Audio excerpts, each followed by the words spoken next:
Salut tout le monde, aujourd'hui on se retrouve dans une nouvelle vidéo top flop. Je vais vous parler de plusieurs mangas que j'ai lus récemment. Certains m'ont vraiment surpris et d'autres m'ont clairement déçu. Bref, entre bonnes découvertes et grosses déceptions, on va faire le tri ensemble. On va commencer avec du comic. J'ai lu Scalp et je l'ai directement revendu. J'ai vraiment été déçu de ma lecture. C'est vraiment du crade.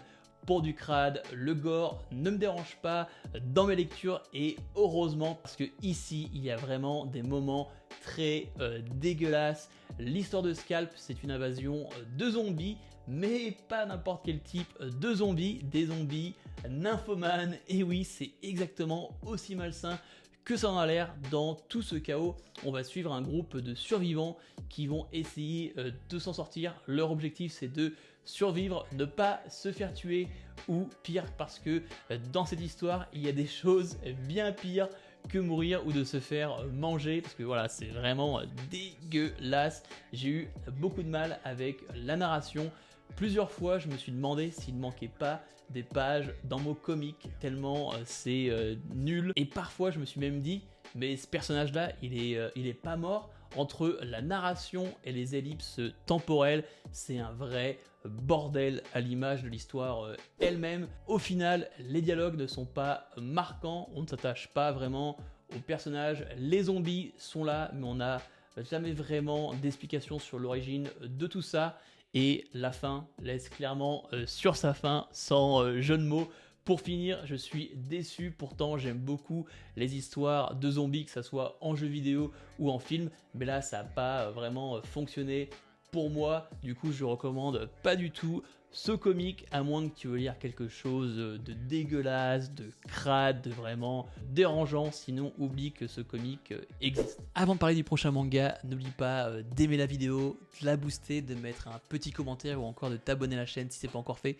Tout ce soutien, ça m'aide réellement à continuer à faire des vidéos, donc merci à toi. Manga suivant, j'ai lu No Name pour la vidéo sur les mangas courts, meilleurs que certains longs shonen. Si t'as pas encore vu la vidéo, je te la mets en description. J'avais entendu beaucoup de bonnes choses sur ce manga.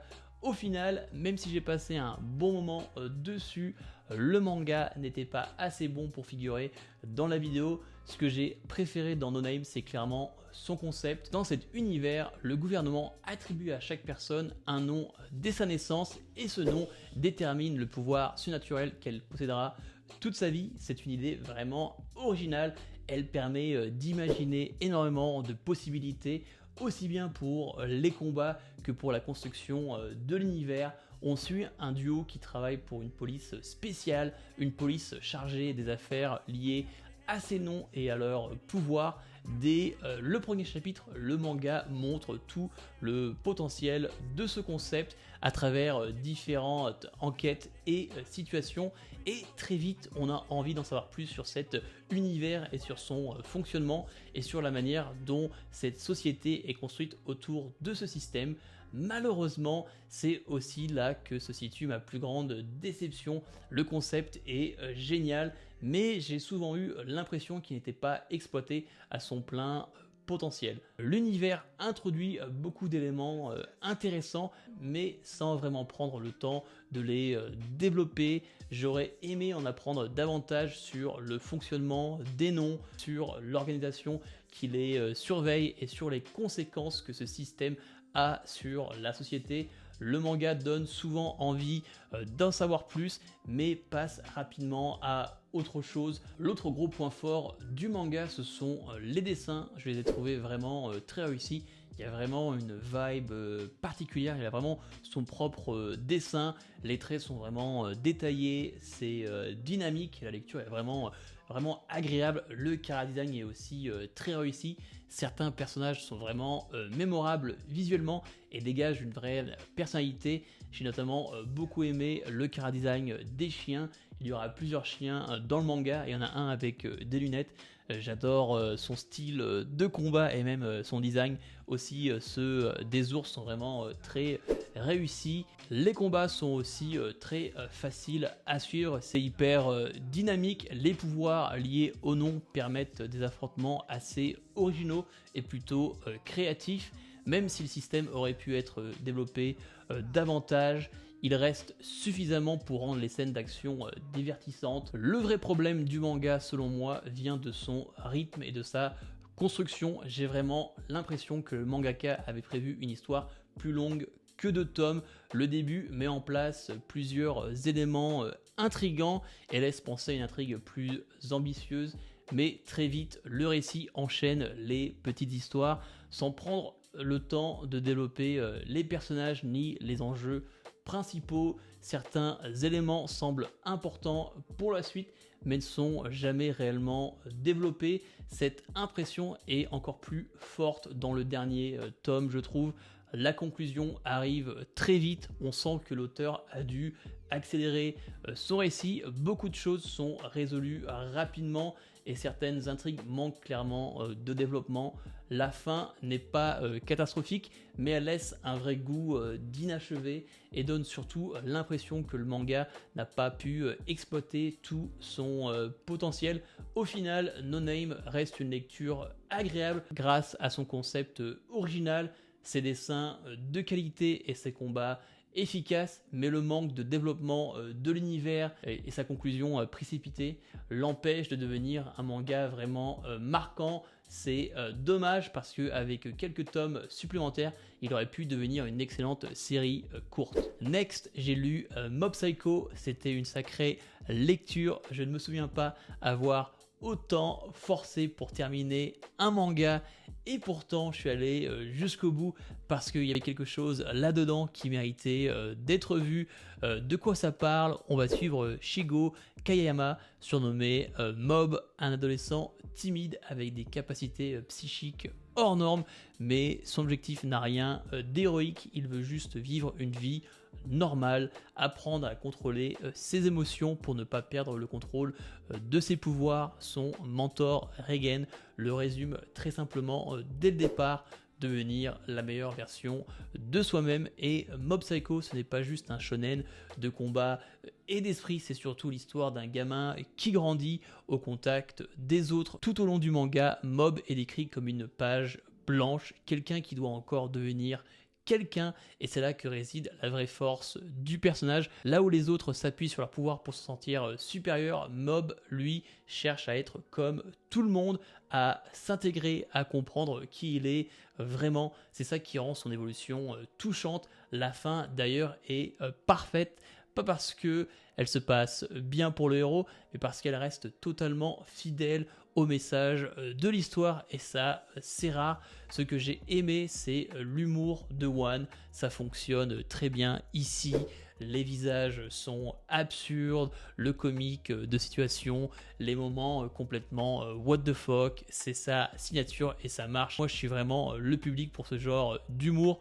Les premiers tomes sont particulièrement drôles. Reigen, le maître autoproclamé de Mob, c'est probablement le meilleur personnage du manga. Il m'a fait tellement rigoler tout au long de cette histoire. Le reste du cast est solide aussi. Mention spéciale au club de musculation. Le système de la jauge émotionnelle de Mob aussi est une excellente idée.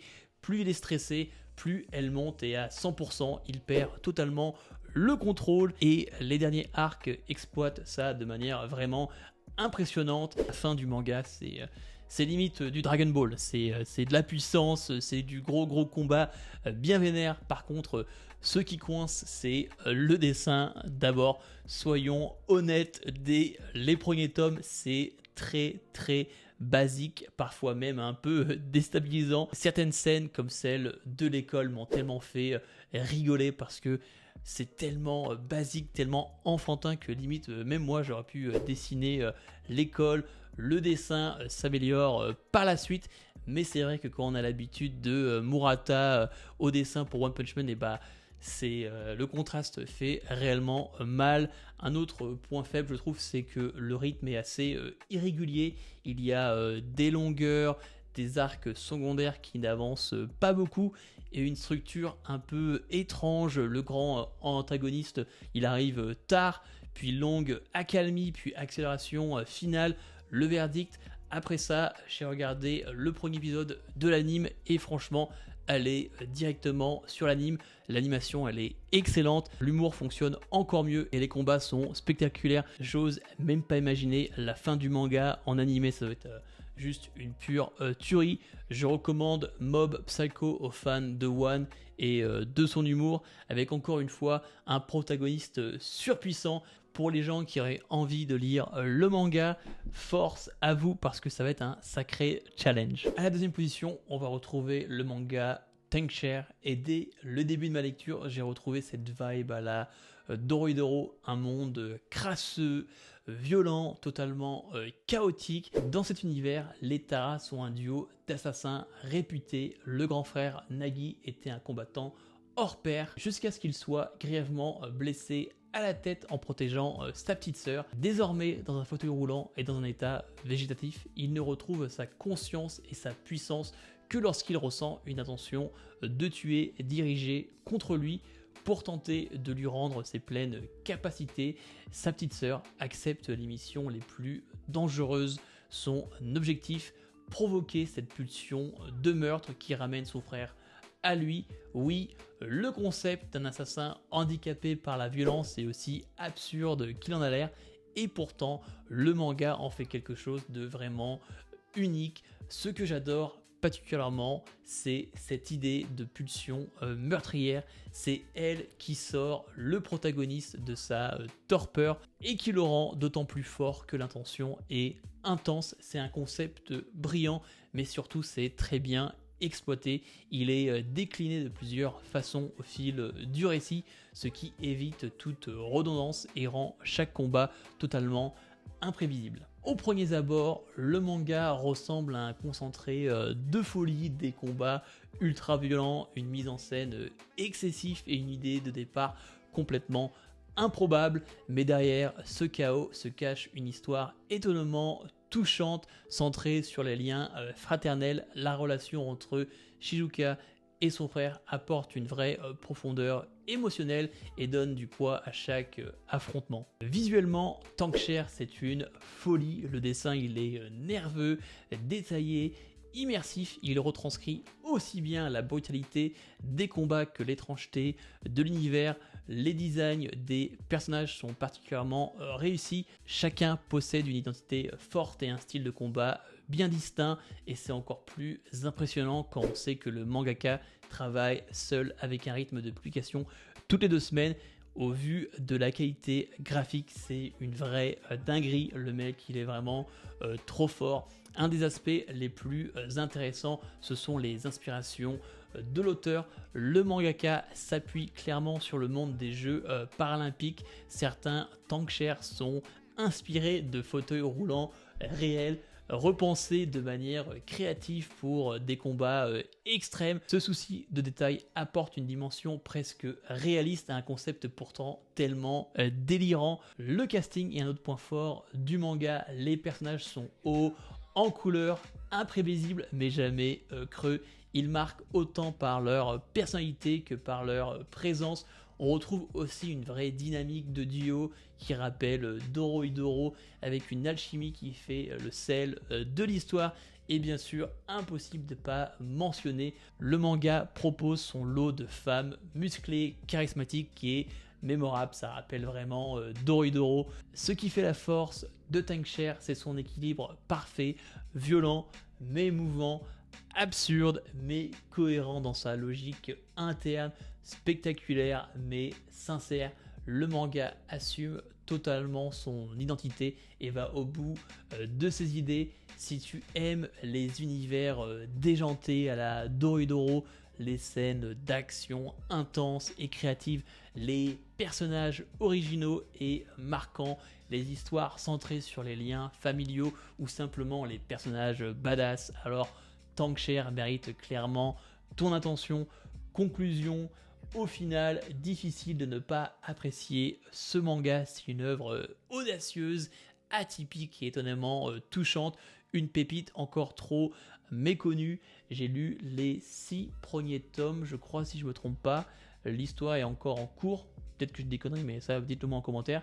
Pour moi, j'ai vraiment adoré. Si tu es fan de Dorohedoro, je te recommande clairement Tankshare. À la première position, on va retrouver Du Mouvement de la Terre. C'est un manga qui est juste incroyable. Encore une fois, je te mets en description le lien de la vidéo sur les mangas courts, meilleurs que certains longs shonen où j'en parle plus profondément. Mais c'est vraiment un manga qui est juste incroyable. C'est un manga historique, mais c'est surtout un manga sur la vérité et le prix qu'elle coûte. On suit plusieurs personnages dans la Pologne du XVe siècle, à une époque où remettre en question l'ordre établi peut mener à l'hérésie, et au centre de tout ça, une idée révolutionnaire pour l'époque: la Terre tourne autour du Soleil. Ce qui est fort, c'est que l'histoire ne repose pas sur un seul héros, ce sont plusieurs personnages, chacun à leur échelle, qui font avancer cette idée, presque si le vrai protagoniste c'était la théorie elle-même. Les personnages sont excellents, avec des motivations très humaines: foi, curiosité, survie, rébellion. Mention spéciale à Novak, l'inquisiteur à la fois terrifiant et convaincu de faire le bien. Le manga est très bavard, avec des dialogues qui servent toujours au même thème: jusqu'à où peut-on aller pour défendre une vérité? C'est un thème tellement simple mais tellement profond. Visuellement, c'est efficace, avec un découpage qui rend la lecture fluide et impactante. Au final, c'est une œuvre sur les convictions et la connaissance et la rébellion contre l'autorité. Un manga vraiment marquant qui te fait voir le monde autrement. Et après ma lecture, moi je te dis, je ne regarde plus les étoiles de la même façon, et ça sera le cas pour toi aussi. Ce manga a aussi un animé, donc voilà, si tu préfères regarder en animé, fais-le. L'OST, elle est juste incroyable. Sur ce, c'est la fin de la vidéo.